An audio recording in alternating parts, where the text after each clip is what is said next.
How does neuroplasticity enhance senses for blind individuals? Imagine your brain as a flexible, ever-changing network that can reshape itself based on what you experience. That's what neuroplasticity is, your brain's ability to reorganize and form new connections throughout your life. For people who are blind, this ability becomes especially important because their brains adapt to make up for the lack of visual input.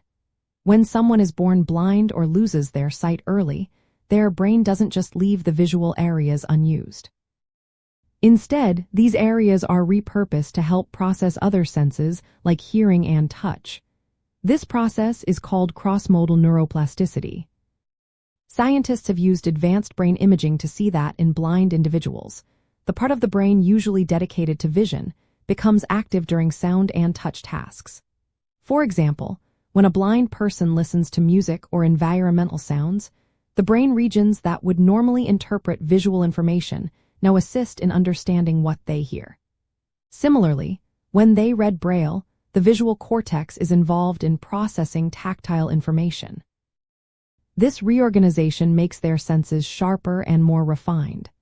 They might have better hearing, more sensitive touch, and even improved memory and language skills because their brains are reallocating resources to support these functions. Research shows that the auditory cortex in blind people can become more precise in distinguishing different sound frequencies.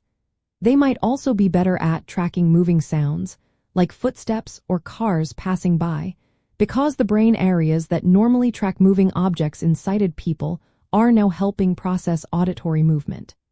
These changes don't happen automatically. They often depend on experience and practice. For example, learning Braille or using devices that convert visual signals into sound or touch can further strengthen these brain adaptations. This understanding of neuroplasticity is not just fascinating but also hopeful. It shows that the brain can compensate for significant sensory loss and that targeted training and rehabilitation can help maximize these natural abilities. For brain health, especially in those recovering from brain injuries or dealing with sensory impairments, it highlights the importance of engaging the brain in meaningful activities. However, it's important to remember that each person's capacity for neuroplastic change varies.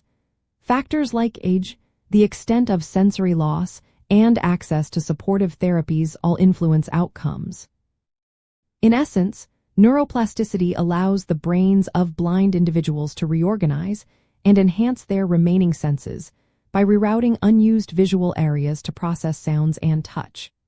This remarkable adaptability underscores how resilient and flexible our brains truly are. It also offers valuable insights into how we can support brain health and recovery through training and experience. Always consult healthcare professionals for personalized advice, but knowing that the brain can adapt so profoundly gives hope and encourages ongoing efforts to understand and harness this incredible ability.